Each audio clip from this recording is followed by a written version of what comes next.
पत्तोकी के इलाके हबीबाबाद में महफ़िल मिलाद नबवी सल्लल्लाहु अलैहि वसल्लम मुनक़्क़द की गई।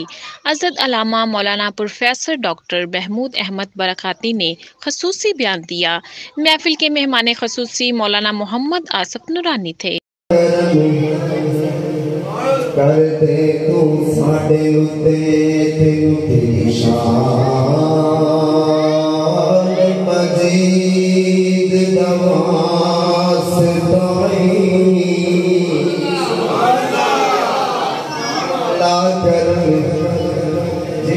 समझ आ रही है नमाज़ां की के अल्लाह को ते अल्लाह दी रहमत भी पूरे जो करते हैं। मौला करम कर दे तू साडे उत्ते तेनु तेरी शान मजीद दवासताई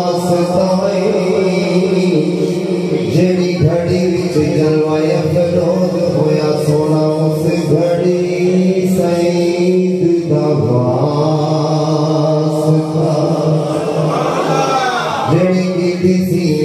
मकाने अंदर उस गुफ्तों सुनीद दा वास्ताई मौला साथ ले सारी महफिल मदीने है फरीद दा